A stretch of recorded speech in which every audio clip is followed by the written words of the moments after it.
Está bien, oremos y pidámosle al Padre que unja este mensaje. Amén. Padre, venimos delante de ti pidiéndote que pongas tus palabras en mi boca y unjas este muy importante mensaje. Padre, pues creemos que no hay mucho tema más importante que el saber qué sucede después de la muerte. Porque la respuesta a esa pregunta ha hecho que muchos se hagan ateos, a muchos que se hagan creyentes y a muchos a los cuales no les importa. Hay mucha división. Padre, por eso pedimos en tu nombre que nada de lo que salga de mi boca, que nada salga de mi boca, que no sea de ti, sino que todo lo que salga de mí esta noche sea completamente ungido por tu amor, tu espíritu y tu palabra. Padre, te agradecemos por tu palabra, la cual es una guía en la oscuridad. Te agradecemos porque nos podemos aferrar a ella en medio de la tormenta. Y te agradecemos, Padre, que en este mundo, el cual es un desierto, con caminos en toda dirección, tenemos esto, tu palabra, como la guía verdadera para poder ir delante de tu trono. Ilumina nuestras mentes y corazones, en tu nombre. Amén. Bueno, voy a comenzar diciendo de entrada que sin duda alguna a muchos de ustedes les va a molestar lo que yo voy a decir en este mensaje. Porque muchos de ustedes han crecido con un antepasado que les ha enseñado una muy diferente conclusión a lo que les voy a proponer que sucede después de la muerte. Y como dije al principio de mi oración, yo no creo que hay mucho tema más importante que el tema de hoy. ¿Por qué? Porque de miles de temas teológicos de los cuales podemos hablar en nuestro servicio, este a lo mejor sea uno de los más importantes o si no el más importante. ¿Por qué? Porque si la respuesta a esta pregunta es de que nada, entonces estamos perdiendo nuestro tiempo y nuestro aliento todas las semanas sirviendo a un Dios que no existe. Pero si la respuesta a esta pregunta es que sí hay algo que ocurre después de la muerte, lo cual nos pone delante del trono de Dios, entonces debemos saber eso. Y no solo eso, es muy importante que tengamos los detalles de cómo se ve eso. Entonces voy a comenzar con esta pregunta. Pues muchos dirán, ¿por qué me debería importar?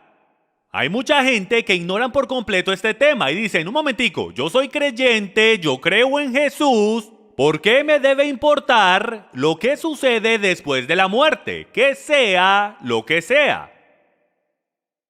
Bueno, eso es básicamente como ser la reina Esther, ir delante del rey y no tener ni media idea a él que le gusta, qué fragancias le gustan, el no saber cómo le gusta a él que tú hables, que actúes, todo lo que ella hizo en preparación. Si no conoce la historia, vaya léala, la historia de Esther en la Biblia.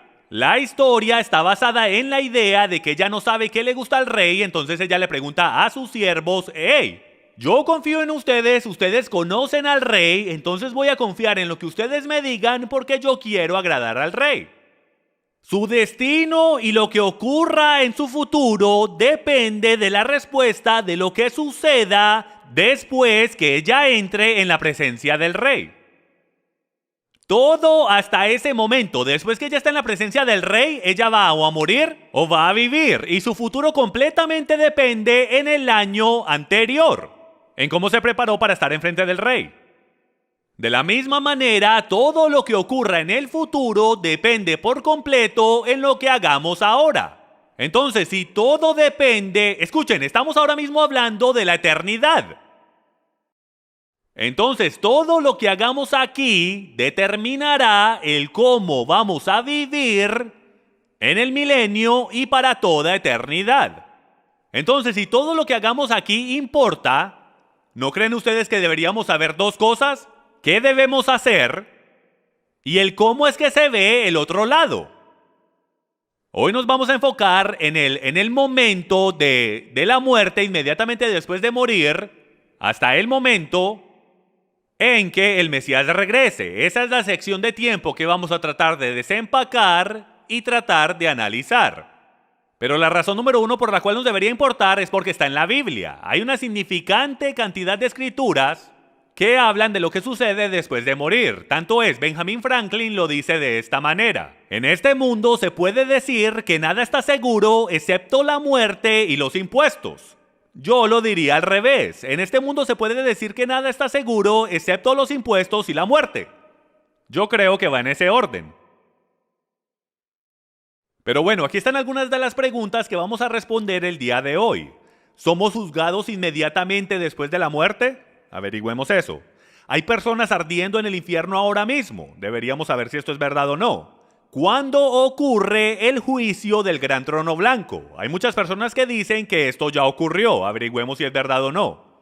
¿A dónde va la gente inmediatamente después de la muerte? ¿A dónde está este lugar que la gente va después de la muerte? ¿Será al cielo o al infierno? ¿O será alguna cancha de golf en algún lado? Yo no sé. Esa última suena bien. ¿Cuándo regresará el Mesías y por qué? Y no vamos a dar fechas, lo siento, esta no es esa clase de ministerio. Pero sí vamos a hablar de lo que ocurre en la línea de tiempo.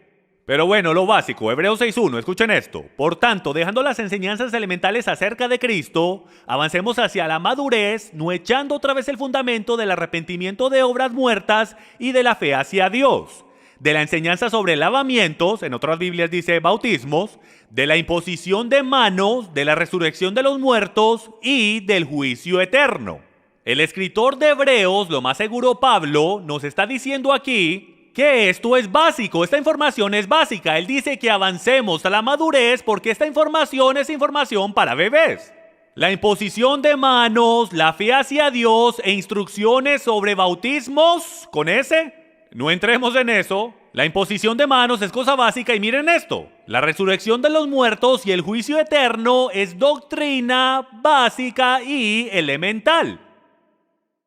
O sea que hoy es primaria. A lo mejor entramos a la secundaria dependiendo en cómo avanzamos. Esto es enseñanza básica y elemental según Pablo. Él estuviese abosteciendo y diciendo, ¿en verdad? ¿Tiene que enseñar esto después de tanto tiempo en ministerio? ¿Por qué? Porque lo tenemos todo mal. El 90%, en mi opinión, de los cristianos no conocen la enseñanza elemental de lo que sucede después de la muerte. Y es importante que lo entendamos porque esto dice que es material de primaria. ¿Juicio inmediato después de la muerte? Esta es la primera pregunta que vamos a responder el día de hoy. ¿Qué sucede? ¿Somos juzgados inmediatamente? ¿Cuántos han ido a un funeral? Y en el funeral dicen algo más o menos así, y no importa quién sea. Puede ser Hitler y la persona dirigiendo el funeral va a decir, bueno, gracias a Dios ahora está en un mejor lugar. La abuela nos mira desde el cielo, sabemos que está en un mejor lugar. También sabemos que era la persona más amarga que existió en la tierra, pero sabemos que está en un mejor lugar. ¿Cuántos han visto, dicho o escuchado eso y han hasta sonreído cuando la persona está diciendo eso sabiendo que están mintiendo por completo? Pero bueno, vamos a hablar si la abuela en verdad nos está mirando desde el cielo y qué sucede después de la muerte. Primero que todo, usted tiene que saber de qué está compuesto. El que es usted. Hay mucha inconsistencia y mucha duda sobre este tema en la cristiandad. Somos cuerpo, somos alma, somos espíritu. ¿Tienes alma? ¿Tienes espíritu? ¿Cuál es la diferencia y cómo trabaja eso en el juicio final? ¿Tienes un espíritu cuando vas al cielo? ¿Cómo es que trabaja todo esto? Aquí está cómo trabaja, ¿ok? Primero que todo, en la parte exterior, y esta es la parte fácil. Toma tu mano derecha y ponla sobre la otra. Aprieta. Eso no es tu espíritu. Eso es tu cuerpo, ¿ok? Todos tenemos esa bien, yo creo que toda religión tiene esa bien. Tu exterior es tu cáscara, tu exterior es tu instrumento. Me gusta llamarlo un instrumento porque todos tenemos nuestra propia armonía. Por eso al Padre le gusta que estemos en comunidad porque creamos una orquesta y a Él le gusta la música. Bueno, eso es tu caparazón y dentro de ese caparazón hay un alma. Quien tú eres en verdad es tu alma. Tu alma está definida como tu mente, tu voluntad y tus emociones en las Escrituras. El punto central de quién tú eres es tú aquí. Esto es tu espíritu. El espíritu, y les voy a mostrar las Escrituras, pero les quiero dar una imagen ampliada, una imagen macro. El espíritu es tu planta eléctrica. El espíritu es eso dentro de ti que causa que tengas vida. Si tú le quitas la batería a tu carro, no va a funcionar. Tu espíritu es en verdad de Dios. Este concepto no se está enseñando con la fervez que se debería enseñar. Porque ¿cuántos de ustedes, cuando escucharon el Evangelio por primera vez, algo sucedió dentro de ti? ¿Saben qué fue eso? La Biblia lo llama abismo llamando abismo. Ustedes saben que si la persona no tiene un espíritu no puede existir, no puede vivir. Porque número 2 es el espíritu de Dios que causa la chispa, como nos gusta llamarlo aquí. Es esa pequeña chispa, Pablo lo llama una pequeña llama dentro de ti que causa que tengas vida. Es literalmente, en un nivel científico, es luz. Si no tienes luz, no tienes poder, porque todo el poder en el universo, la ciencia hoy entiende que corre a través de luz. Todo, absolutamente todo, tu corazón, tus nervios, toda información que pasa a través de tu cuerpo, ocurre como fibras ópticas a través de luz. ¿No es eso increíble? Todo cambio químico que ocurre justo después de un cambio de información a través de luz. Si te deshaces de la luz, te deshaces del poder. ¿Y no hace eso sentido? Porque Dios es ¿qué? Él es luz. Si remueves la luz, tienes oscuridad y tienes muerte. ¿Ok? Entonces el espíritu es tu planta eléctrica. La persona no tiene un alma. La persona es un alma. No eres un cuerpo ni eres un espíritu. Eres un nefesh viviente según las escrituras. ¿Cómo sabemos eso? Génesis capítulo 2, versículo 7. El aliento más el alma, aquí está la fórmula, es igual a vida. El aliento de Dios más el alma es igual a vida. Un alma sin el aliento no puede existir. Entonces el concepto de almas eternas no existe, no trabaja. Aquí está Génesis 2:7. Entonces el Señor Dios formó al hombre del polvo de la tierra y sopló en su nariz el aliento de vida. Y fue el hombre un ser viviente. Un nefesh, lo cual es la palabra hebrea para alma. Entonces el hombre estaba tirado en la tierra y era simplemente un cuerpo. Hasta que Yahweh respiró su aliento dentro del hombre y ahí el hombre se hizo un alma viviente. ¿Qué es lo opuesto a un alma viviente? Un alma muerta, lo cual es una contradicción, porque no trabaja, porque o es un alma viviente o no existe. Dios no está en el cielo con una caja llena de almas y enviándolas dentro de un ascensor supernatural dentro de un cuerpo cuando nace. Así no es que trabaja. El alma es creada cuando el Espíritu de Dios entra en el hombre. Es creada al instante. En el vientre, como la mujer está respirando el aliento de Dios, si puedo, entran las vías sanguíneas y inmediatamente el bebé tiene vida. Justo en la concepción, ya hay vida. Y si alguna vez has visto a un bebé nacer, es increíble, que es la primera cosa que hacen cuando salen. Antes de llorar, toman un aliento profundo. Entre más profundo, más fuerte el llanto. En nuestro hogar, cuando nuestro bebé comienza a inhalar aire antes de llorar y podemos contar hasta 4, sabemos que es en serio. Porque siempre hay un... Empieza a inhalar como en la historia del lobo con los 4 cerditos, algo como por ese estilo. Él no colocó un alma dentro de un cuerpo, él colocó su aliento dentro de un alma y la hizo vivir. ¿Hace sentido eso? Ok, eso es básico. Él no colocó un alma dentro de un cuerpo porque el alma no está viva. Él colocó su aliento dentro del alma y la hizo vivir.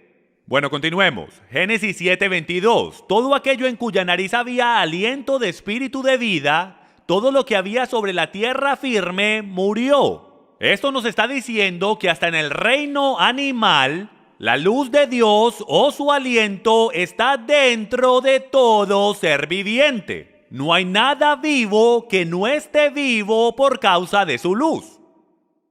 Y hasta más allá del reino animal. Ustedes saben que a mí me encanta la ciencia. ¿Qué es la cosa número 1 que una planta necesita para vivir? Luz. Si le quitas la luz, ¿qué sucede? Si le quitas luz a la planta, tienes que ir a la tienda y comprar plantas de plástico. ¿Cuántos tienen de esas en su casa? Son más fáciles de mantener y no hay que echarles agua. Miren lo que está pasando. Estamos comprando plantas falsas, reemplazando las verdaderas. ¿Y qué está pasando con el pueblo de Dios? El pueblo de Dios está siendo más y más falso porque está recibiendo menos luz. Entre más luz tengamos, más transferencia de oxígeno y de luz le podremos dar a otros. Así es como la vida debe trabajar. Nosotros absorbemos la luz y estaremos haciendo lo que debemos hacer. Su aliento es su espíritu. Job 34:14. Si él determinara hacerlo así, si hiciera volver a sí mismo su espíritu y su aliento, toda carne a una perecería y el hombre volviera al polvo. No es el alma, amigos míos, lo que está vivo. Si tú le quitas el espíritu o el aliento de Dios al hombre, no es nada en lo absoluto. Tu carne y huesos caen al suelo y estás muerto. Un ateo debería por lo menos, por si las moscas, agradecerle al Creador, que a lo mejor está ahí, porque es el aliento del Creador que le permite que lo niegue. Y ni siquiera lo sabe. El Espíritu de Dios y su aliento, déjeme lo leo de nuevo, si determinara hacerlo así, si hiciera volver a sí mismo su espíritu y su aliento, todo perecería, no existieras. Eso nos demuestra el poder y la magnitud que tiene el aliento de Dios, lo cual lo sostiene todo. Job 33:4, el Espíritu de Dios me ha hecho y el aliento del Todopoderoso me da vida. Piensen en esto, estamos respirando el aliento de Dios. Yo sé que es oxígeno, pero ¿quién fue el que lo creó? Y piensen en esto, ¿qué tal si el aliento de Dios es oxígeno? ¿Qué tal si Él puso oxígeno en esta tierra, pero que en verdad lo estamos respirando a Él? Y eso nos mantiene vivos. El espíritu del hombre puede soportar su enfermedad, pero el espíritu quebrantado, ¿quién lo puede sobrellevar? Job 32:8, pero hay un espíritu en el hombre y el soplo del Todopoderoso le da entendimiento. Pensamientos profundos. Esto me vino a la mente cuando estaba estudiando para esto. Cuando un hombre nace con el aliento de Dios, el cual permite que su cuerpo físico cobre vida. Porque piensen en esto. Yeshua habla con los fariseos, habla con su pueblo, habla con sus discípulos del primer siglo y les dice, ustedes tienen que nacer de nuevo. A no ser que me reciban a mí, no pueden nacer de nuevo. ¿De qué está hablando él ahí? ¿Qué tal si hay algo más que metáforas dentro de todo esto y lenguaje figurativo?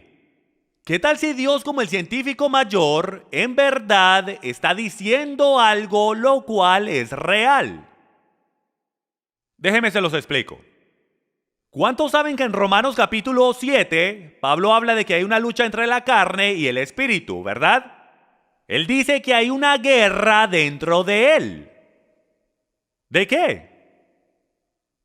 De lo que él quiere hacer y lo que él no quiere hacer. ¿Qué tal si hay una verdadera, y yo sé que esto va a sonar un poco extraño, pero sí, tú eres físico, pero tu mente, voluntad y emociones, ese eres tú, esa es tu alma. Pero cuando tú entras en pacto con Dios y tú aceptas al Mesías como tu Salvador, la Biblia dice que tú naces de nuevo. Y el amigo en el Nuevo Testamento dice cómo es que un hombre puede nacer de nuevo. ¿Va a entrar otra vez en el vientre de su madre? No, lo que está sucediendo es que el hombre espiritual ahora nace por primera vez. Entonces lo que está sucediendo es que tienes una mente, voluntad y emociones de quien tú eres antes de Cristo, y luego cuando eres salvo hay una creación verdadera que es creada en ese momento. Hay una experiencia de nacer de nuevo. Yo no creo que es lenguaje figurativo, yo creo que es lenguaje literal. Ahora, por primera vez hay un ser eterno. Al alma se le ha dado vida eterna. Entonces hay una nueva creación, dice la Biblia. Yo no creo que es figurativo. Yo creo que literalmente hay dos individuos, si puedo, que ahora están luchando por espacio dentro de esta cáscara que llamamos un cuerpo. Tienes el alma carnal que quiere hacer todo a su manera. Es envidioso, agalludo, grosero, con lascivia y todas esas cosas. Y luego tienes un alma nueva, un bebé espiritual si puedo, que está creciendo dentro de ti y tiene la mente de Dios, la voluntad de Dios, los deseos de Dios y está luchando con lo que llamamos la carne. ¿Hace sentido esto? Y lo que pasa es que si no remueves el lenguaje metafórico de tu mente y la religiosidad en nacer de nuevo y no lo tomas literalmente, y si no alimentas esta nueva creación, no podrá derrotar al viejo hombre.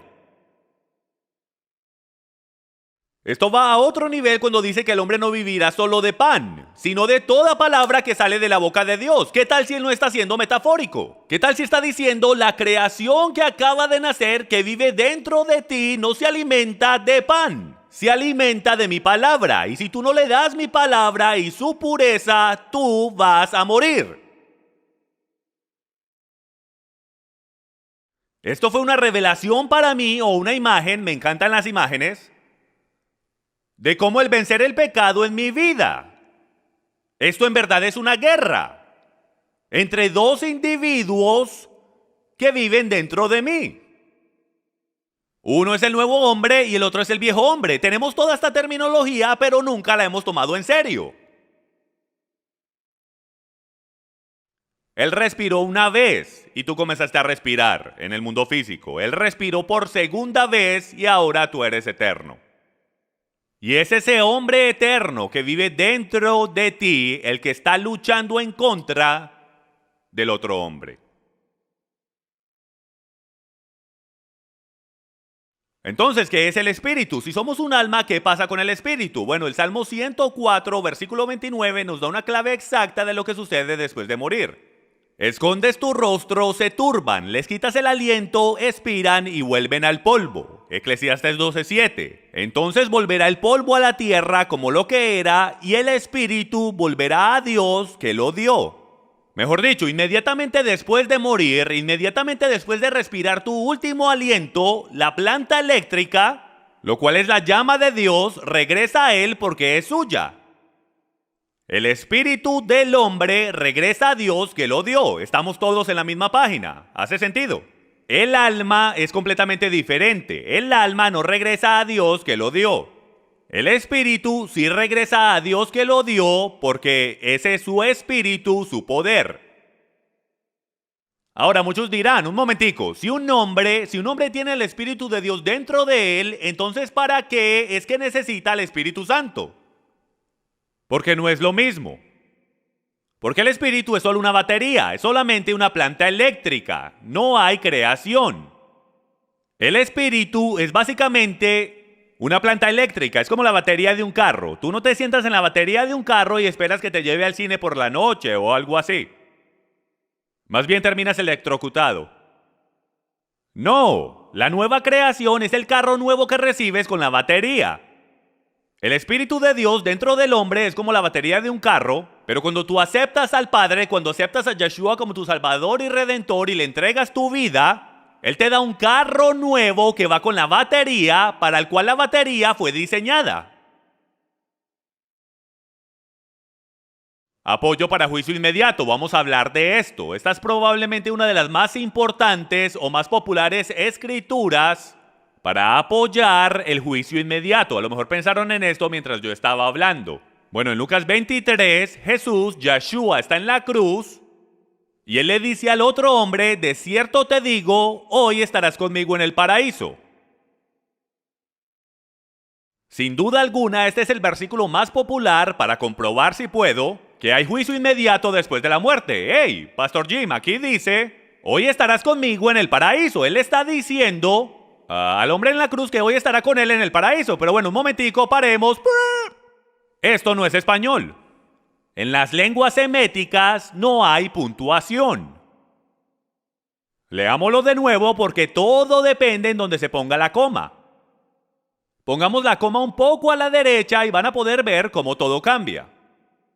Entonces Jesús le dijo, de cierto te digo hoy, estarás conmigo en el paraíso. Si ven, si pones la coma antes de hoy, lo cambia radicalmente. Si la pones después, también lo cambia radicalmente. Una está diciendo, hoy estarás conmigo en el paraíso, y la otra dice, hoy te estoy diciendo que en algún punto en el futuro estarás conmigo en el paraíso.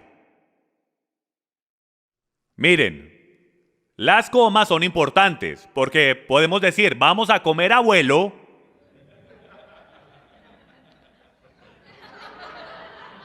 él está bien preocupado por esa declaración, pero si le pones una coma, dice, vamos a comer abuelo. Si ven, todo depende de las comas, pueden salvar vidas.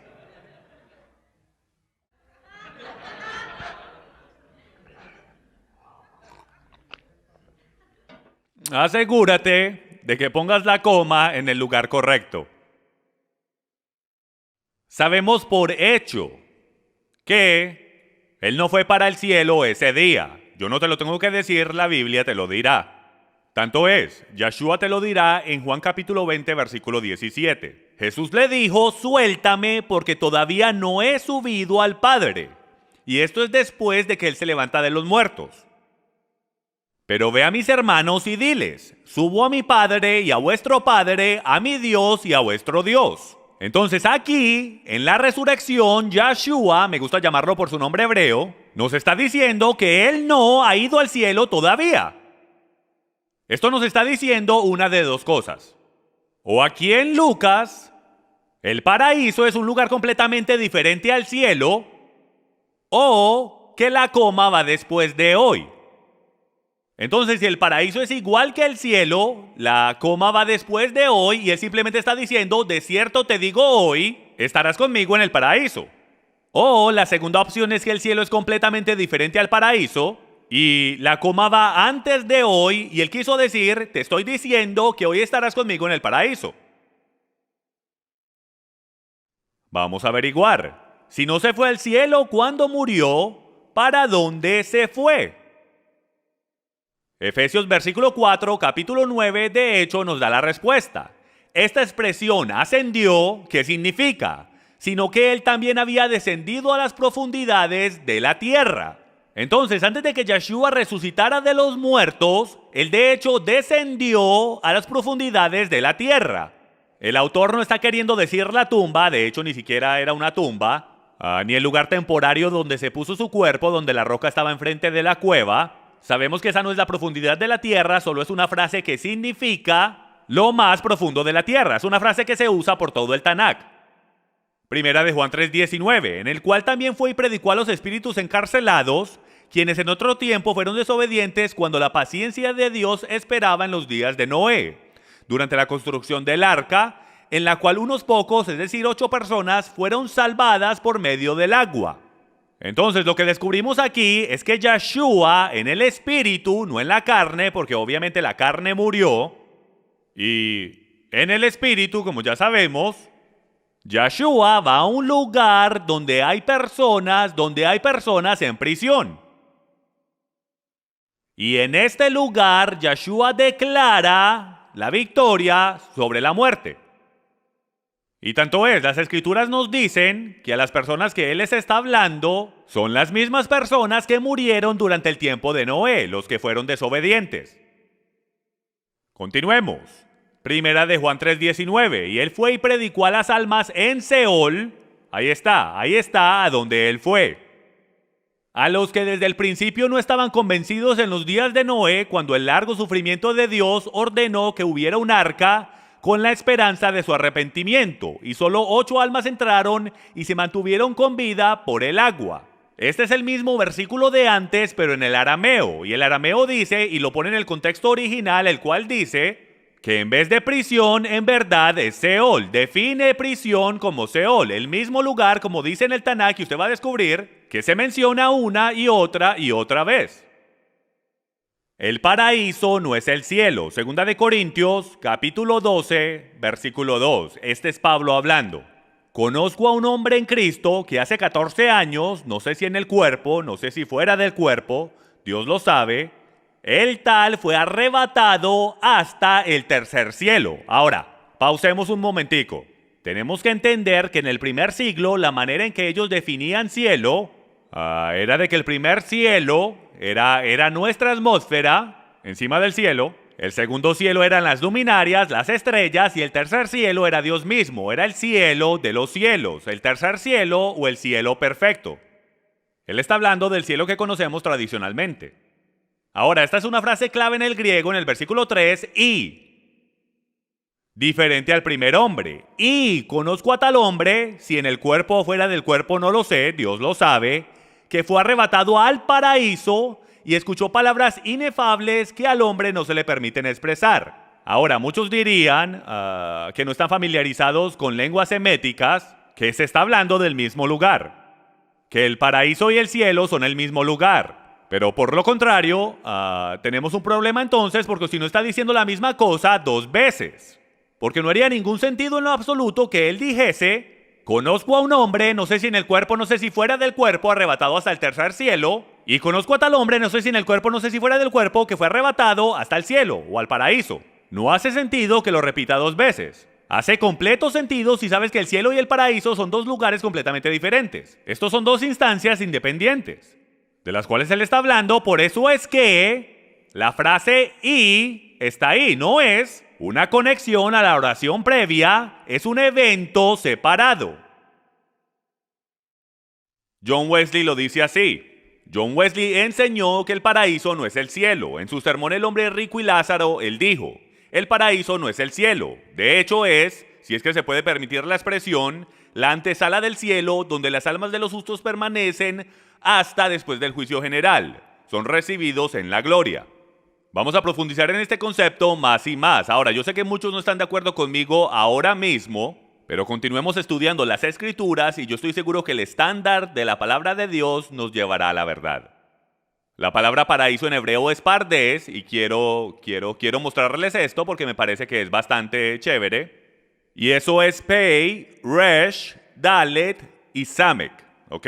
Ahora, literalmente en el paleo hebreo significa lo siguiente, porque en el paleo hebreo, si no está familiarizado, cada letra tiene un significado hace 4000 años atrás.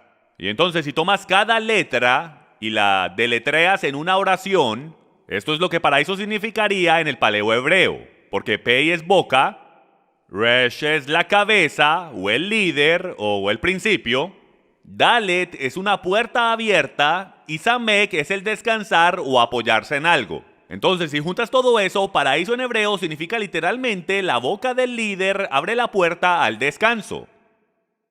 Esposo, esto es lo que usted está supuesto a hacer para su esposa e hijos. La boca del líder de la casa está supuesto de abrir la puerta a Shabbat. Descanso eterno, abrir la puerta a Shalom, abrir la puerta a paz. Eso es lo que paraíso es. Cuando profundizamos en esto, tanto es, los sabios antiguos dicen que hay 4 niveles de interpretación bíblica. De hecho, la razón por la cual les estoy mostrando esto es porque yo creo que esto es fascinante. Y creo que ustedes estarán de acuerdo. Hay 4 niveles. El primer nivel es el nivel Peshat, el cual es el nivel literal y simple del texto.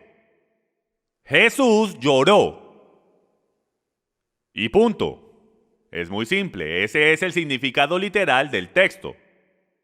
El remés, que es de la letra Resh, es la indirecta, de donde vienen las parábolas.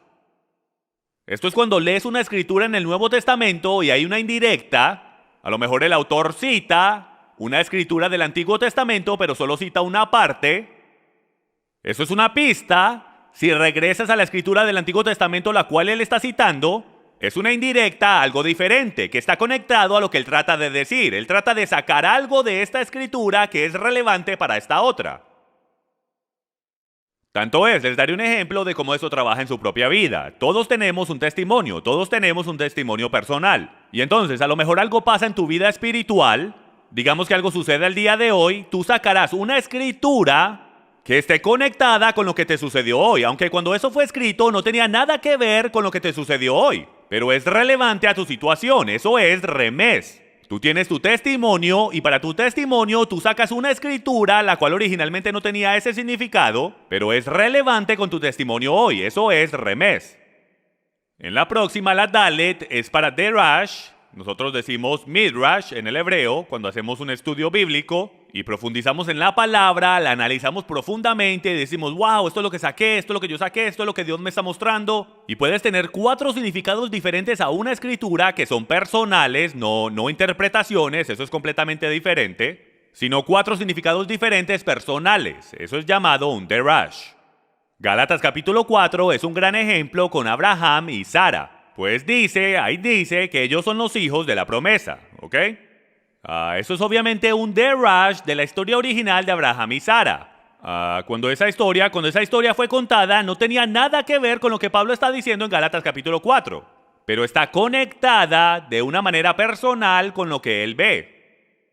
Y por último tenemos el nivel Sod. Este es el nivel místico de las escrituras. ¿Y cuántos saben que la Biblia está llena de cosas místicas las cuales no entendemos? Principios supernaturales, el libro de Apocalipsis, las cosas proféticas son místicas, dragones con 7 cabezas, bestias con 4, todo eso.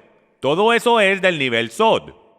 Entonces, en el hebreo, los eruditos antiguos, los rabinos dicen que si puedes entender los 4 niveles de la Biblia, estarás en el paraíso. Porque pudieses entender la palabra de Dios en su llenura. Todo significado, toda interpretación. Por eso es que tú estudias la Biblia, no la lees. Por eso debes anhelar el entender las cosas que estás aprendiendo. ¿Por qué? Porque entre más entiendas, más estarás trayendo el paraíso a la tierra. En el primer siglo el paraíso estaba conectado al jardín del Edén, para que sepan. Será importante después. Apoyo para el juicio inmediato, la historia de Lázaro y el hombre rico, Lucas 16 del 19 al 31. No lo voy a leer, no tenemos tiempo, pero ustedes conocen la historia. Hay un hombre rico, hay un siervo, los dos mueren y son puestos en cierto lugar. El hombre rico está en un lugar de tormento y Lázaro está en el seno de Abraham y hay un abismo en medio de ambos. Ahora, el hombre rico está rogando por un poco de agua. Y él también está rogando de que tiene 5 hermanos y quiere que alguien vaya y les diga de este lugar de tormento. Levanta a Lázaro de los muertos para que vaya y les diga y así ellos van a creer. Y Yeshua dice en la historia, si no le creen a Moisés y los profetas, no le van a creer al que se levanta de los muertos. Ahora, yo no sé ustedes, pero si alguien se levanta de los muertos, yo le voy a creer, ¿ok?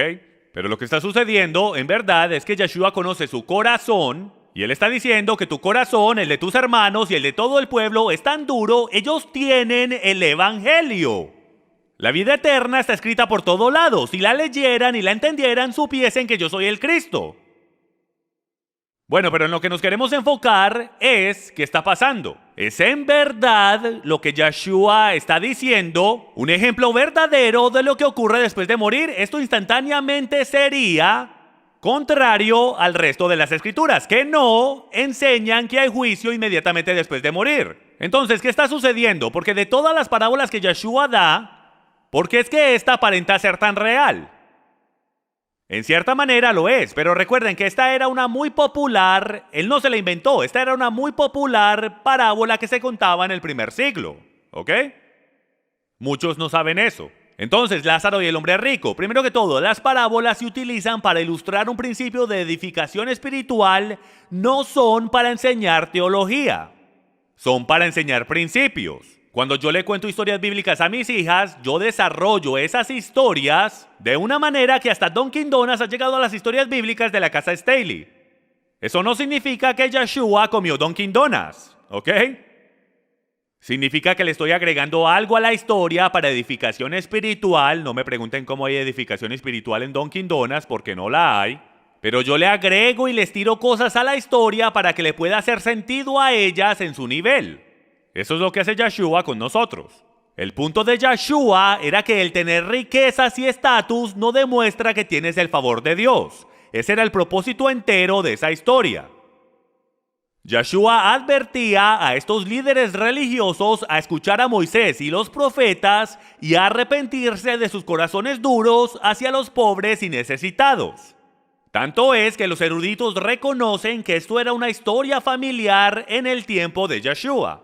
Tenemos una cita de Edmund Flood que habla sobre este tema. Una vez más, Jesús toma algo de las experiencias de su audiencia. Esta vez es una historia popular. Como escritores y otros artistas siempre han hecho, él forma el material existente para sus propios objetivos. Jesús en esta historia no quería hablar de la vida eterna. Él no le estaba diciendo a su público lo que pasaría en el futuro cuando ellos hubiesen muerto.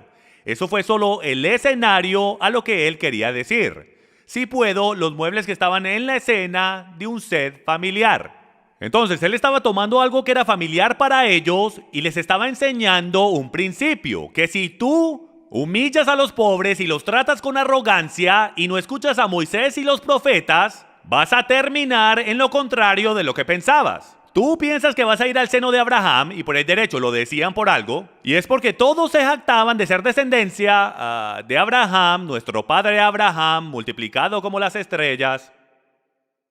Entonces todos querían ser hijos de Abraham. Y él les dice, no, de hecho es el hombre pobre el que termina en el seno de Abraham. Ustedes no, ese es el punto de la historia. Entonces, ¿qué hemos aprendido de esta historia? Primero que todo, que el seno de Abraham no es el cielo, obviamente. Número 2, se supone que debemos creer que si este lugar es un lugar real y no solo una analogía, que escuchen esto, ¿una gota de agua sería suficiente para un hombre que está en el fuego? ¿Y en verdad podría hablar mientras está siendo torturado por las llamas? Yo no sé ustedes, pero una persona que está siendo quemada al fuego, lo cual todavía ocurre hoy, al otro lado del continente, no puede hacer más nada que gritar. Pero estamos supuestos a creer por algunos maestros bíblicos que la historia de Lázaro es una historia verdadera que ocurrió de verdad. No ocurrió, no es verdadera, está supuesta a contarnos un principio espiritual. Primero que todo, la prueba de esto es que la palabra infierno aquí es Hades, no Gehenna. ¿Por qué es esto importante? Porque Hades es el equivalente griego de la palabra Seol en el hebreo. Gehenna, de hecho, es el infierno encendido. Son dos palabras griegas diferentes. Si el hombre rico hubiese ido al infierno con llamas, el autor hubiese usado Gehenna. Él no usó la palabra Gehenna porque él sabe, porque él lee su Biblia, que la gente va a un lugar llamado Seol. Gehenna es el infierno ardiente, o también es el hoyo de basura que estaba en el valle de Gehenna, a las afueras de Jerusalén, donde ellos quemaban la basura y siempre estaba encendido. Aquí tenemos más pruebas de que no hay nadie en el cielo todavía, ni tu abuelo, ni tu abuela, nadie quien ha muerto, no hay nadie en el cielo. Ni el rey David está en el cielo todavía. ¿Cómo sabemos eso? Hechos 2:29. Hermanos, del patriarca David os puedo decir confiadamente que murió y fue sepultado, y su sepulcro está entre nosotros hasta el día de hoy. Porque David no ascendió a los cielos, pero Cristo. Si no me creen, Daniel tampoco está en el cielo. Y tú irás, aquí el Padre le está hablando a Daniel, y tú irás hasta el fin y reposarás, y te levantarás para recibir tu heredad al fin de los días. A Daniel se le dice que descanse y que luego se levantará. Ahora, un momentico, si todo el mundo es juzgado después de morir, entonces ¿no debería él estar en el cielo? Espero que sí, siendo un profeta mayor. El profeta Isaías tampoco está en el cielo. Tus muertos vivirán, junto con mi cuerpo resucitarán. Despertad y cantad, moradores del polvo, porque tu rocío, cual rocío de hortalizas, y la tierra echará a los muertos. Entonces, si los muertos ya están en el cielo, los cuales son justos, ¿por qué es que la tierra los tiene que devolver de nuevo en lo absoluto? ¿Y por qué es que Daniel, Isaías y el rey David no están ahí? Y si eso no es suficiente, ni siquiera Samuel está en el cielo. Lo sabemos por 1 Samuel 28, del 3 al 19. Donde Saúl va donde la bruja de Endor, él tiene algo que averiguar, él tiene algo que quiere saber, él mismo se disfraza. Y después que le había echado a todas las brujas y todos los mediums de Jerusalén, él va y busca a otra porque Samuel se había muerto y ese era el que le contaba todo lo que iba a suceder. Entonces él va donde la bruja de Endor y le dice, hey, necesito que invoques al profeta Samuel porque le quiero hacer una pregunta. Entonces ella invoca al profeta Samuel de los muertos. ¿Y qué sucede? Saúl ve a Samuel. Ella levanta a Samuel de los muertos y Samuel le responde a Saúl en el versículo 19. Además, el Señor entregará a Israel contigo en mano de los filisteos. Mejor dicho, tú vas a morir. Por tanto, mañana tú y tus hijos estaréis conmigo. Entonces Saúl y sus hijos van a estar con Samuel muertos en Seol. Porque eso es exactamente lo que el texto dice, que él fue invocado de Seol, el lugar de los muertos. No hay nadie en el cielo. Juan 3:13 lo hace bastante claro. Nadie ha subido al cielo, sino el que bajó del cielo, es decir, el Hijo del Hombre. Señoras y señores, ¿cómo es posible que todos hemos crecido en la iglesia y se nos ha dicho y se nos ha enseñado que las personas van al cielo o al infierno inmediatamente? Cuando Juan lo hace bastante claro, nadie ha jamás ascendido hacia el cielo. Ni el rey David, ni Saúl, ni Samuel, ni el profeta Isaías, ni Daniel, ninguno de ellos. Todos están muertos esperando la resurrección. Ahora, ¿qué tal Moisés y Elías? ¿Qué tal Moisés y Elías? Solo porque Moisés y Elías estaban con Yeshua durante la transfiguración, no significa que ellos estaban en el cielo. O tenemos un problema porque o si no Juan está mintiendo cuando dijo esto. Lo que esto en verdad nos demuestra es que de la misma manera que la bruja de Endor pudo invocar al alma de Samuel en una manera física, Yahweh también lo puede hacer todo el día.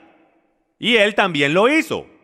Porque Yeshua estaba ahí en su cuerpo glorificado y Moisés y Elías en cada lado. Yahweh puede hacer lo que él quiere y si él quiere hacer una excepción a la regla lo puede hacer. Pero las escrituras son bastante claras de que nosotros no vamos al cielo después de morir. Otro apoyo para juicio inmediato y por el derecho, solo hay 3. En toda la Biblia hemos creado una doctrina entera solo con 3 escrituras malentendidas, y esta es una de ellas. Pablo nos dice, pero cobramos ánimo y preferimos más bien estar ausentes del cuerpo y habitar con el Señor. En verdad aparenta que está hablando del cielo, pero eso es solo con la suposición de que el estar en la presencia del Señor solo ocurre en el cielo. Como si Dios no estuviese en todo lado y en todo lugar. Y yo les voy a sugerir y a mostrar que donde Samuel está, donde Daniel está, donde el rey David está, donde toda persona justa que ha muerto está, ahí es donde el Señor está. Su presencia está en ese lugar. Continuemos. Porque no dice que habita en el cielo. Claramente Pablo sabe esto.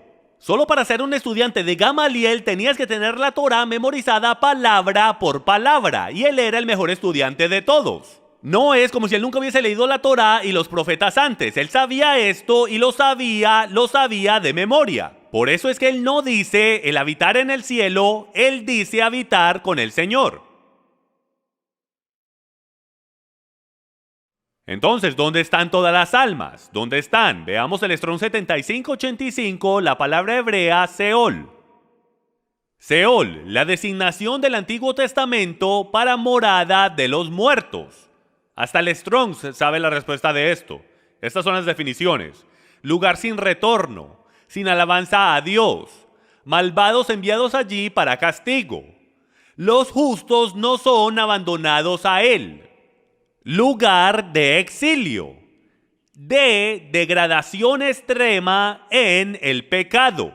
Ahora, tenemos una dicotomía en la definición de los Strongs. Tenemos un problema, porque dice que Seol es el lugar de los muertos, donde van las almas de los muertos, la de los justos y la de los malvados. Los justos están ahí y los malvados están ahí, pero los justos no son abandonados a él.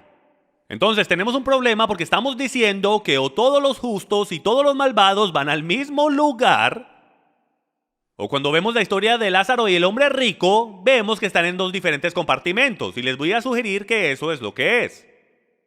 Que la parte de Lázaro y el hombre rico, la parte que era verdadera, por eso era que esta historia era popular, porque ellos sabían esto, por eso era popular. O sea, Yeshua no terminó la historia y ellos dijeron: ¡oh, Dios mío! Hay 2 compartimentos en Seol. Yo nunca había escuchado esto.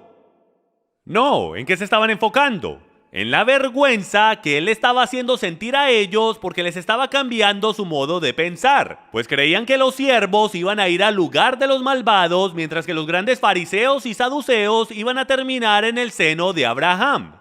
Esto era teología común, la cual todos conocían, de que los compartimentos eran separados. Ahora, antes de continuar, quiero hacer la pregunta. ¿Están conscientes las almas? Porque esto es algo que se está discutiendo bastante. ¿O será que simplemente duermen? Esa es la teoría número 1, donde estás completamente dormido y no sabes nada. El Padre sabe que no me molestaría, porque yo en verdad que necesito dormir un poco más, ¿verdad? Para mi suerte me muero justo antes de que el Mesías regrese y duermo por ahí 10 minutos. Eso es lo que duermo por lo general. Teoría número 2, las almas están conscientes. Entonces, vamos a hablar de eso. Si vas al libro de Enoch, lo cual es un libro apócrifo y no estoy diciendo que es escritura, pero es interesante, y este libro apócrifo nos da una muy interesante perspectiva en lo que Enoch ve, como el cielo o los compartimentos del infierno, y el libro va en increíble detalle al describirnos el cielo, o perdón, los compartimentos del infierno. Él dice que hay diferentes compartimentos. Él está hablando con un ángel y él le pregunta qué es todo esto. Y el ángel responde, ¿dónde van todas las almas? Hay diferentes compartimentos, esta es la de los justos, y múltiples de ellas para los malvados. Hay 4 compartimentos en total. Hay 3 para los malvados y 1 para los justos. Y dice que los compartimentos estaban separados por un gran abismo con un río y una luz que estaba flotando sobre el compartimento de los justos. Y que el compartimento de los justos, el que estaba sosteniendo a los justos, estaba lleno de paz y la presencia de Dios estaba ahí. Pero del otro lado había caos, oscuridad, llanto y el crujir de dientes. Ahora, ¿por qué es que están en llanto y en crujir de dientes? No porque se estén quemando en llamas ardientes. Es porque saben de lo que se perdieron y saben lo que viene.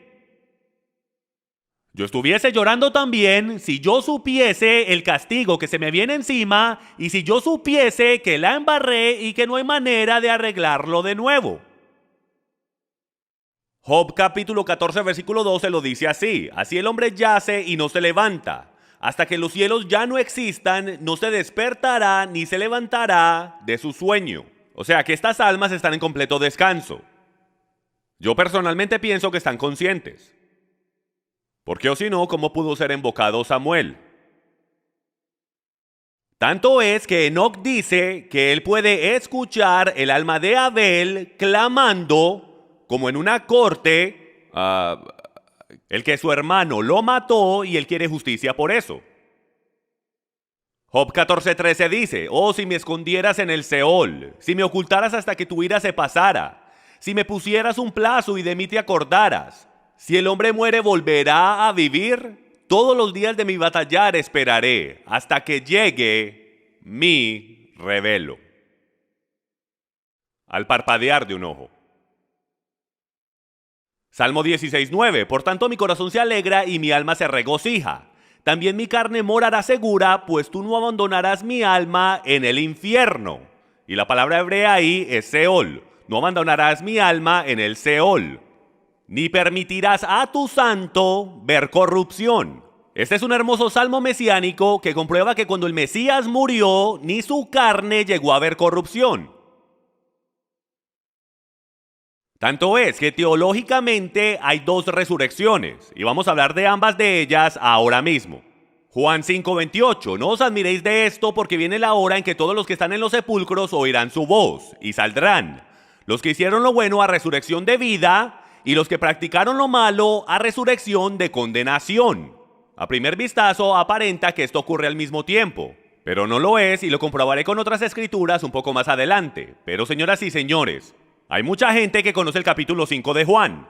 Todos lo hemos escuchado 1,000,000 de veces. Bueno, ¿cómo es posible que hemos crecido en iglesias que nos enseñan que inmediatamente somos transportados al cielo cuando aquí dice que nosotros oiremos su voz en la tumba? Y ellos dicen, no, eso es Dios llamando al cuerpo. Yo espero que no. ¿Cuántos le dicen amén a eso? Cualquiera que tenga esa doctrina, eso es doctrina falsa, en mi opinión. Yo no quiero el mismo cuerpo. Segundo que todo, tu cuerpo carnal que se descompuso en la tierra no tiene oídos. No puede escuchar en la tumba. Pero si sabes que la palabra sepulcro ahí puede ser traducida a Seol en el Antiguo Testamento, te das cuenta que la teología que Juan tiene viene del Antiguo Testamento. Él no está leyendo su propio libro diciendo así dice el Señor. Él está leyendo las escrituras hebreas, lo que nosotros llamamos el Antiguo Testamento, de ahí saca su doctrina. Y la doctrina es que todos van a un lugar llamado Seol, o también conocido como el sepulcro, hasta el tiempo de la resurrección de vida y la de condenación. Profundicemos un poco más en esto. Hechos capítulo 24, versículo 15 dice lo siguiente: teniendo la misma esperanza en Dios que estos obligan, que ciertamente habrá una resurrección tanto de los justos como de los impíos. Lucas 14:14, y serás bienaventurado ya que ellos no tienen para recompensarte, pues tú serás recompensado en la resurrección de los justos. Entonces hay una resurrección. Yeshua fue resucitado como las primicias. Por esto es que él es llamado el primer fruto de la resurrección, porque el resto no ha ocurrido todavía. Primera de Corintios capítulo 15, versículos del 12 al 23. Vayamos a esto, yo creo que es interesante leerlo. Ahora bien, si se predica que Cristo ha resucitado de entre los muertos, ¿cómo dicen algunos entre vosotros que no hay resurrección de los muertos? Y si no hay resurrección de los muertos, ni siquiera Cristo ha resucitado, y por el derecho. Los fariseos creían en la resurrección de los muertos y los saduceos no creían en la resurrección. Y si Cristo no ha resucitado, vana es entonces nuestra predicación y vana también nuestra fe. Aún más, somos hallados testigos falsos de Dios porque hemos testificado contra Dios que Él resucitó a Cristo, a quien no resucitó si en verdad los muertos no resucitan. Pues si los muertos no resucitan, ni siquiera Cristo ha resucitado. Y si Cristo no ha resucitado, vuestra fe es falsa y estáis en vuestros pecados. Entonces también los que han dormido en Cristo han perecido. Si hemos esperado en Cristo para esta vida solamente, somos de todos los hombres los más dignos de lástima. Mas ahora Cristo ha resucitado de los muertos y se ha hecho primicia de aquellos los que durmieron. Eso es una metáfora para los muertos, aquellos que han muerto antes de. Él es la primicia. Porque ya que la muerte entró por un hombre, también por un hombre vino la resurrección. Ya que en Adán todos mueren, también en Cristo Jesús todos serán vivificados, pero cada uno en su debido orden. Cristo las primicias y luego los que son de Cristo en su venida. ¿Ven qué detallado es? No está diciendo luego de que mueras. Dice que luego tú serás levantado de los muertos a su venida. Entonces vendrá el fin cuando Él haya entregado el reino al Dios y Padre después que haya abolido a todo dominio, toda autoridad y todo poder. Entonces lo que podemos ver aquí es que podemos ver una orden cronológica, la cual Pablo nos muestra, de que primero Cristo muere y resucita de los muertos y después los demás resucitan de los muertos, los justos en su segunda venida. Continuemos y sigamos profundizando. Todos hemos escuchado este versículo, Juan 14:3, Yeshua está hablando. Y si me voy y preparo un lugar para vosotros, vendré otra vez y os tomaré conmigo, para que donde yo estoy, allí estéis también vosotros. Ahora, no quiero hacer sentir mal a nadie, pero para mí es vergonzoso el admitir que yo le estuve diciendo a la gente toda mi vida, en funerales y a gente común y corriente, que cuando ellos mueran, verán a la abuela en el cielo, que todos los que han muerto, que son justos y creen en Jesús, están en el cielo. Sin embargo, Jesús le dice a sus propios discípulos, los cuales yo creo que están en una mejor posición que todos nosotros, por lo que sufrieron, Él les dice, escuchen, yo iré a preparar un lugar para vosotros y cuando yo regrese, yo os tomaré. ¿Él para qué va a ir a preparar un lugar para ellos si ellos ya van a estar allí? Él dice, no, cuando regrese os tomaré conmigo. Voy a necesitar tiempo para preparar vuestras moradas. Los muertos se levantarán. Primera de Tesalonicenses 4:16, un versículo muy popular que la gente conecta al rapto, y con mucha razón. Pues el Señor mismo descenderá del cielo con voz de mando, con voz de arcángel y con la trompeta de Dios. Y los muertos en el Mesías se levantarán primero.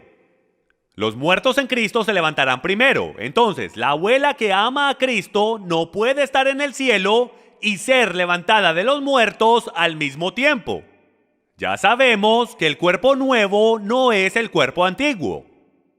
No se permiten carne y sangre en el cielo. Él no resucitará tu cuerpo, gracias a Dios.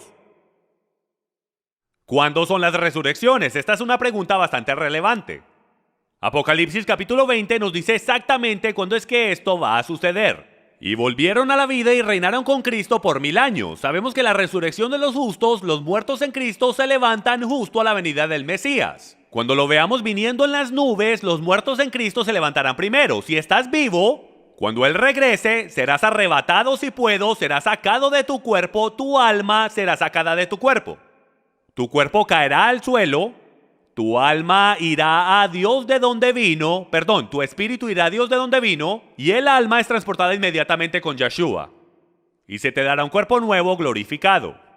Pero ¿qué tal el resto de los muertos? Porque solo la resurrección de los justos es la que está ocurriendo ahora mismo. Bueno, leamos. Y volvieron a la vida y reinaron con Cristo por 1000 años. Entonces estamos en el milenio.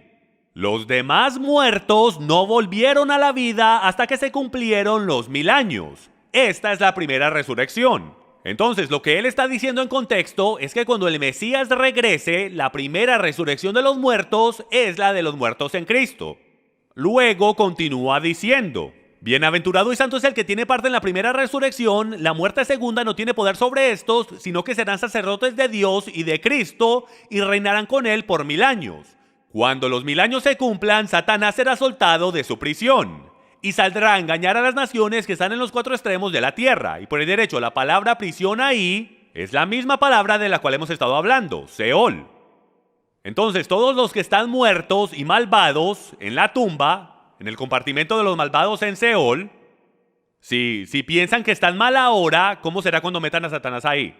Estarán con él ahí por 1000 años. Y subieron sobre la anchura de la tierra, rodearon el campamento de los santos y la ciudad amada, pero Dios descendió fuego del cielo y los devoró. Y el diablo que los engañaba fue arrojado al lago de fuego y azufre, donde también están la bestia y el falso profeta, y serán atormentados día y noche por los siglos de los siglos. Luego viene el juicio del gran trono blanco. Y vi un gran trono blanco y al que estaba sentado en él, de cuya presencia huyeron la tierra y el cielo, y no se halló lugar para ellos. Entonces, lo que va a suceder es que cuando Yeshua regrese, va a haber una resurrección de los justos. Luego pasarán 1000 años, Satanás será soltado de la prisión y tratará de engañar a las naciones. Pero Dios descenderá con fuego, los destruirá a todos y enviará a Satanás al lago de fuego y azufre. Aunque él no será el primero que será tirado al lago de fuego, él es el tercero. La bestia y el falso profeta son los primeros que alguna vez son tirados al lago de fuego. Pero ¿cuántos de nosotros hemos sido enseñados que si tú no crees en Jesús, cuando tú mueras, tú serás tirado al lago de fuego? Eso no ha sucedido, es una mentira, no es verdad. La bestia y el falso profeta son los primeros tirados al lago de fuego. Luego, Satanás después de los 1000 años. Continuemos a ver qué nos dice. Y vi a los muertos, grandes y pequeños, de pie ante Dios. Los libros fueron abiertos y otro libro fue abierto, el cual es el libro de la vida. Por ahí derecho hay más de un solo libro, ¿se dieron cuenta? No es solo el libro de la vida. Hay varios libros. Uno de ellos es el libro de obras. Toda palabra la cual has dicho y toda obra la cual has hecho está siendo grabada ahora mismo. El libro de la vida solo tiene nombres. Si estás escrito en el libro de la vida del Cordero, tendrás entrada al reino por venir. Todo lo demás es tu recompensa y el cómo pasarás la eternidad. Entonces, este concepto de que solo quiero llegar al cielo, el solo querer estar en el libro de la vida es genial. Pero desafortunadamente hay todo otro nivel de seguridad. Cuando calificas en este libro, hay toda otra línea. Todo otro juicio diferente. Eso me recuerda a algo que me pasó cuando fui a Israel. Estaba yendo con un amigo y estábamos pasando la línea de seguridad. Yo tenía puesto una chaqueta negra y larga y una gorra de béisbol. Yo estaba bien cansado, era como la medianoche. Íbamos por la línea de seguridad, yo era el primero, estaba bien tarde y la muchacha estaba ahí, la muchacha de la seguridad, y estaba ahí parada como un soldado del ejército. Y en ese momento salió mi personalidad e hice un chiste. Fue una mala idea. Fue un chiste gracioso. Mi amigo se rió y yo casi lloro porque ella no se rió. Y cuando por fin abrió la puerta, como una hora después, a mí personalmente me escoltaron hacia esta pequeña línea especial para personas boconas. Y pasé más de una hora mientras sacaban todo de mi maleta, sacaron hasta mi maquinita de afeitar, la desempacaron, le sacaron los tornillos y la inspeccionaron por completo. Me tuvieron casi 2 horas mientras que mi amigo estaba muerto de la risa, caminando con su maletica diciendo, "Chao, Jim". Finalmente cerraron mi maleta y yo dije, gracias a Dios. Empecé a caminar, señor, venga conmigo.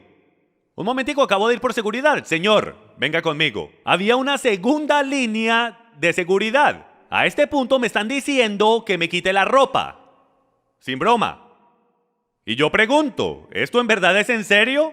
¿Quieren que me quite la camisa? Ustedes no tienen equipos electrónicos. Lo peor que pude haber dicho. El ser un bocón te demora bastante en el aeropuerto. Terminaron con eso, por fin me puedo vestir, alabo al Padre, cojo mi maleta y empiezo a caminar.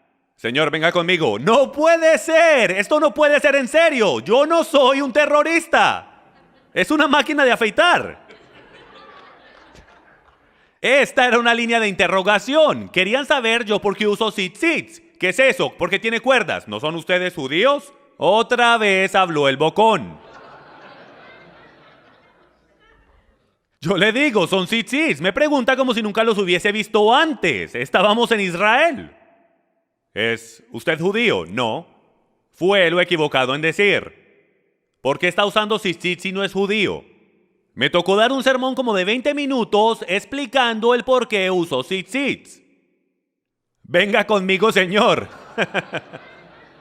El punto de decir todo eso es que pasé por la primera, pero me tocó pasar múltiples líneas hasta que me dejaran entrar. De la misma manera, cuando estemos enfrente del trono, no será solo el libro de la vida. Habrán múltiples líneas de seguridad. Y dependiendo en cómo tú vivas tu vida, tu actitud y tu orgullo, tu humildad y todas esas cosas, determinará el dónde y cómo vivirás y tu recompensa. Yo no sé usted, pero yo no quiero simplemente entrar cuando se trata de la eternidad. Continuando en Apocalipsis 20:13, y el mar entregó los muertos que estaban en él, y la muerte y el Hades entregaron los muertos que estaban en ellos, y fueron juzgados cada uno según sus obras. ¿Escucharon eso? No si creían en Jesús o no creían en Jesús. Eso es diferente. También eres juzgado según tus obras. Cuando crecimos en la cristiandad diciendo que no se trata de obras, disculpe, sí se trata de obras. El poder entrar no se trata de obras, se trata sobre el quién conoces. Si conoces a mi Padre, el sistema nos puede llevar a corte todo el día, pero el sistema no conoce a mi Padre. Nuestro Padre es el dueño de la corte. Nuestro Padre es el que da el juicio final. ¿Me pueden dar un amén? Todo en una corte de juicio es sobre a quién conoces. Pero tu recompensa está basada en tus obras, no en a quién conoces. Continuando. Y la muerte y el Hades fueron arrojados al lago de fuego. Esta es la muerte segunda. Cualquiera que no sea encontrado en el libro de la vida es arrojado al lago de fuego. Lo que está sucediendo aquí es que hasta el Hades es tirado al lago de fuego, es destruido. ¿Por qué? Todas las almas han sido sacadas de allí, ya no tiene propósito para nada. La muerte ya no existe. Entonces, si la muerte ya ni siquiera está en existencia, pues a este punto ya el hombre ni siquiera muere. Entonces el Hades o Seol no tiene nada que hacer, no tiene ningún propósito, no sirve para nada, entonces es destruido en el lago de fuego. Romanos 8:22, pues sabemos que la creación entera aún gime y sufre dolores de parto hasta ahora. Y no solo ella, sino que también nosotros mismos, que tenemos las primicias del Espíritu, aún nosotros mismos gemimos en nuestro interior, aguardando ansiosamente la adopción como hijos, la redención de nuestro cuerpo. ¿Cuándo es que esto va a suceder? Salmo 16:9, por tanto mi corazón se alegra y mi alma se regocija. También mi carne morará segura, pues tú no abandonarás mi alma en el Seol, ni permitirás a tu santo ver corrupción. Ya hablamos de este versículo antes. Entonces, ¿cuándo es la redención de nuestro cuerpo? ¿Cuándo recibimos un cuerpo glorificado?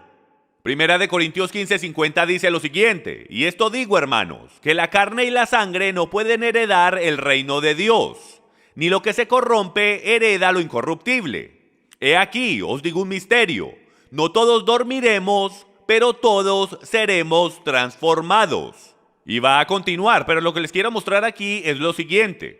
Mucha gente cree que el cuerpo será levantado de los muertos. No va a ser levantado de los muertos. Nuestro cuerpo es una cáscara, la cual es corruptible. Por eso es que él dice que lo que se corrompe jamás puede heredar lo incorruptible.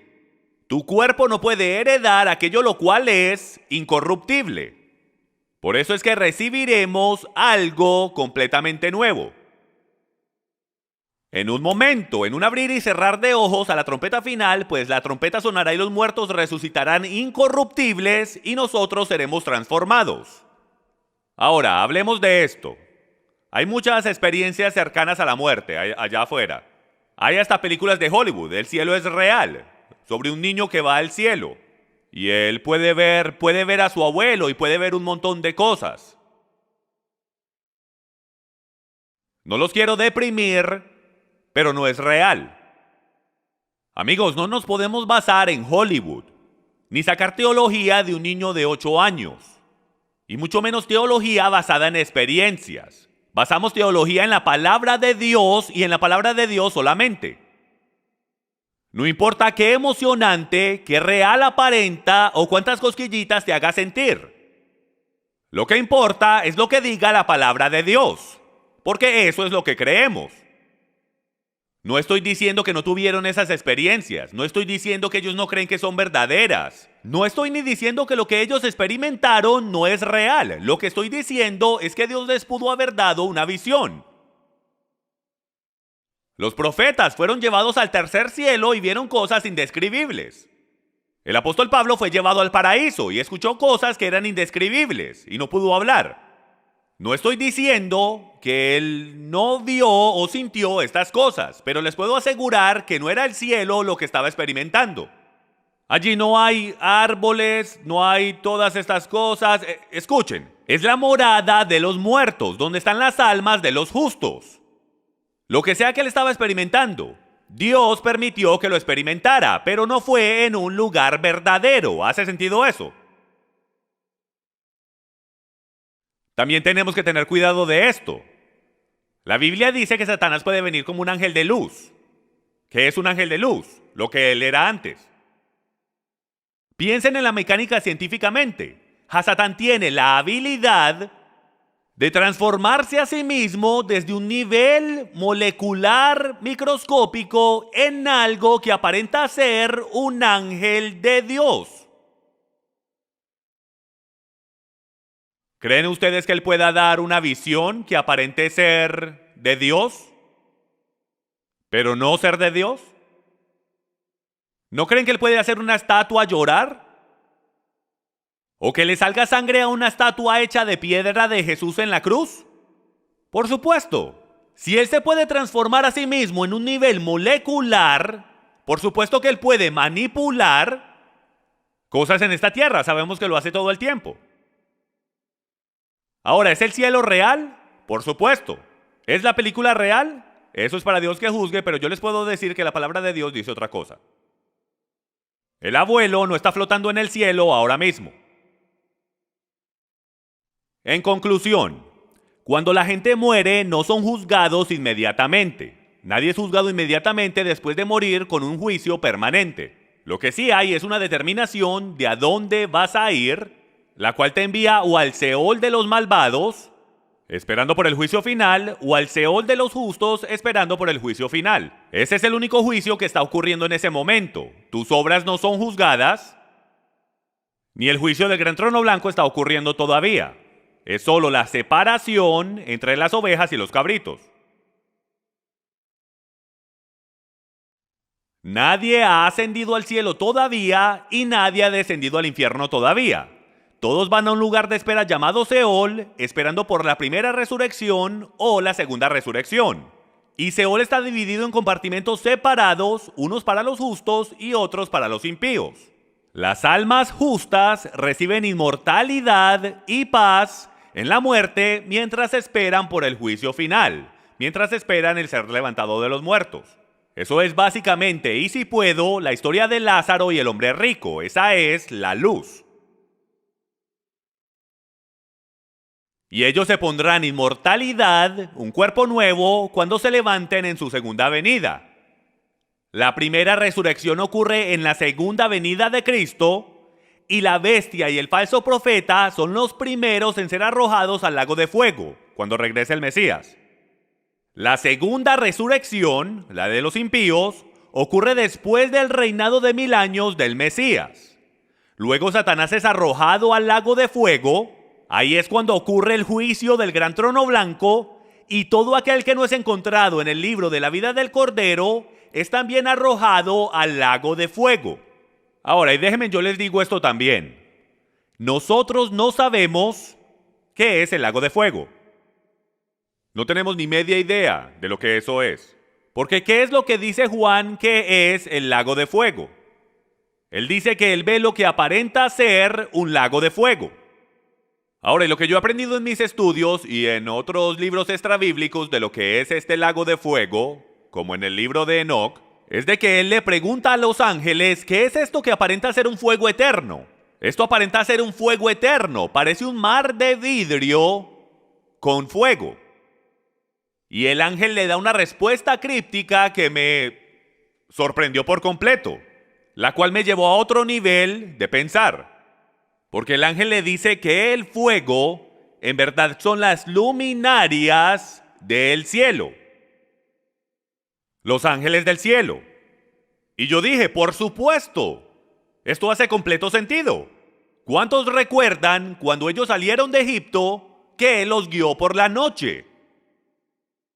Un pilar de fuego. Ahora, muchos piensan que solo es un pilar de fuego. Hasta que entiendes que es en verdad Yahweh Sabaoth en el hebreo, el Señor de los ejércitos, el líder del ejército de Dios, está en el centro y está siendo rodeado por los ángeles de Dios que dan vuelta tan rápido que sus espadas, las cuales son espadas de fuego, aparentan ser un pilar de fuego. La nube por el día es la misma cosa. No es más nada que las luminarias de Dios. ¿Cómo sabemos eso? ¿Qué sucede cuando Yeshua regresa? ¿Está rodeado de qué? ¿Una nube cumulonimbus? ¡Wow! Eso es genial.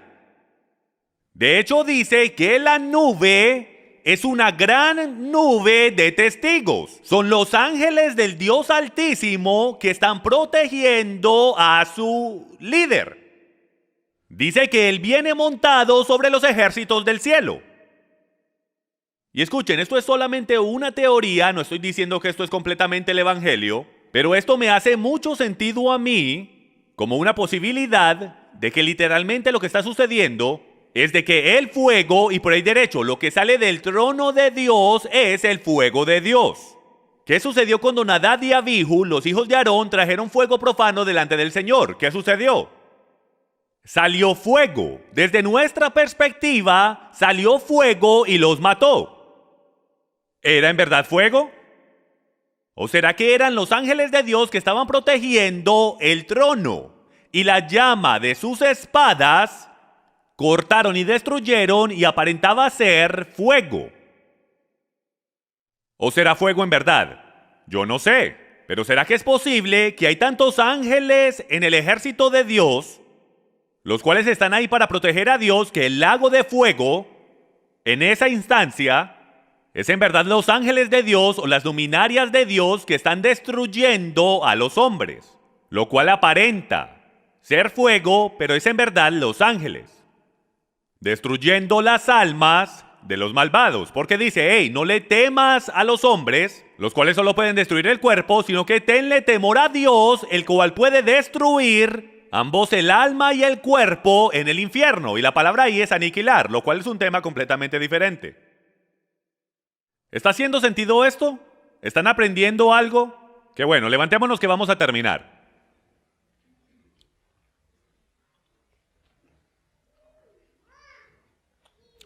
Espero que este mensaje los haya bendecido.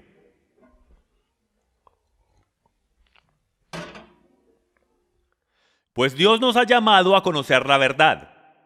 Y el propósito de la verdad es hacernos libres. Entonces debemos conocer estas cosas. Tenemos que saber qué pasa después de la muerte. ¿Saben por qué? Porque nuestro trabajo es el dar el evangelio. Y yo no sé ustedes, pero cuando yo esté dando el evangelio, yo no quiero estar mintiendo. Yo quiero dar los hechos. Pues recientemente leí en una página atea que esta es la razón por la cual ellos se burlan de los cristianos. Ellos se burlan de nosotros porque no conocemos lo básico. Porque ellos lo leen y pueden ver de que no hay nadie en el cielo todavía. Sin embargo, nosotros no sabemos esto, cuando nosotros somos los que estamos supuestos a hablarles de nuestro Señor. Entonces, Padre, venimos y te agradecemos por el día de hoy. Te agradecemos que nos das la oportunidad de conocerte. Te agradecemos, Abba, que esta vida que vivimos, la vivimos para ti. Pero llegará el día, Yahweh, en que toda carne morirá. Entre más queramos creer, Padre, que viviremos por lo menos 100 años. Las estadísticas nos dicen que hay personas en este lugar que no vivirán otros 20 años. Que ellos pronto irán al lugar en el cual esperarán por ti.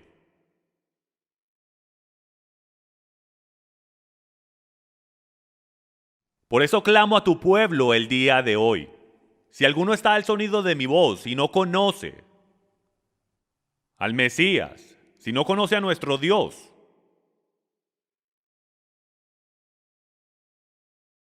si alguien dice, Pastor Jim, si yo muriese ahora mismo, yo no creo que yo estuviese en el lugar de los justos, sino en el lugar de los malvados. Si ese es usted y usted lo sabe, yo solamente le voy a decir que ahora es el momento de hacer un cambio. Yo siento que hay alguien al sonido de mi voz, el cual necesita conocer a Yeshua y el darle su vida a él. Para que cuando llegue el día seas contado en la resurrección de los justos. Entonces, con todos los ojos cerrados y cabezas agachadas, voy a preguntar, si ese es usted y usted no conoce al Mesías, pero usted sabe que hoy es el día que usted debe entregarle su vida al Mesías, le voy a pedir que levante la mano para poder orar por usted. Si hay alguien aquí que no conoce al Señor, este es el momento, hoy es el día y ahora es la hora. Yo no quiero, después de un servicio como estos, el no darle la oportunidad a alguien de llegar a conocer al Señor, de que le entregue su vida. Gracias. ¿Alguien más? A usted en su hogar, hay dos cosas que le quiero preguntar. Número 1, ¿conoce al Padre? No con un conocimiento lógico e intelectual. Hay mucha gente que se pararán delante del trono y estarán emocionados de entrar al cielo, como los fariseos en Mateo capítulo 7. Pero el Señor los miró a los ojos y les dijo, apartaos de mí, no os conozco. A Él no le importa cuánto tú crees que tú conoces. A Él no le importa cuánta teología tú conozcas. A Él lo que le importa es si tú en verdad lo conoces a Él. Entonces, número 1, le quiero preguntar si usted lo conoce íntimamente, si usted tiene una relación con Él. ¿Habla usted con Él? ¿Camina usted con Él? Si usted no puede responder que sí a eso, usted a lo mejor no tenga el Espíritu de Dios viviendo dentro de usted. Pídale que entre en su corazón. Número 2, ¿cómo vive usted para Él? Para este Dios que dice servir. ¿Estás viviendo para aprender de Él? ¿O estás viviendo para aprender de Él haciendo lo que Él dice? Amando a tu prójimo como a ti mismo. A Dios no le importa lo mucho que tú creas saber, a Él le importa que tú te preocupes por la creación que está a tu alrededor. Entonces, si ese es usted el día de hoy, aquí o en línea, le voy a pedir que ore esta oración conmigo. Padre, vengo delante de ti y te pido que me perdones por mis pecados. Padre, yo sé que el pecado me aparta de ti. Y yo no quiero el estar apartado de ti. Yo creo completamente que tu Hijo Yeshua fue enviado para pagar por mi pecado. Yo le pido que entre en mi vida ahora mismo y me perdone por mi pecado. Hazme una nueva creación. Yo pido que tú me tomes y me hagas en quien estoy supuesto a ser. Pido me perdones por mi pasado y ahora tomes completo control de mi futuro. En el nombre de Yeshua. Amén y amén. Démosle un aplauso al joven que le entregó su vida al Mesías el día de hoy. Amén. Cerremos en oración. Padre, te agradecemos por lo grandioso y magnífico que tú eres. Gracias por no abandonarnos en la tumba. Te agradecemos que a tu sonido, a tu voz nos levantaremos, que te conoceremos y tendremos nuevos cuerpos. Y tendremos la oportunidad de servirte por eternidad, dándote todo lo que somos y todo lo que seremos. Padre, clamamos y confesamos el día de hoy de que te necesitamos. Padre, te pido que no nos des más de lo que nosotros podamos soportar. Te pido por aquellos que están doliendo ahora mismo. Te pido que los protejas y les ministres a ellos. También te pido que para aquellos que no te conocen todavía, que te reveles a ellos, ambos en sueños y en visiones. Y que al final de los días, cuando nos levantemos, seamos un ejército digno de ti. Y todos dicen, amén. Démosle un aplauso al Señor.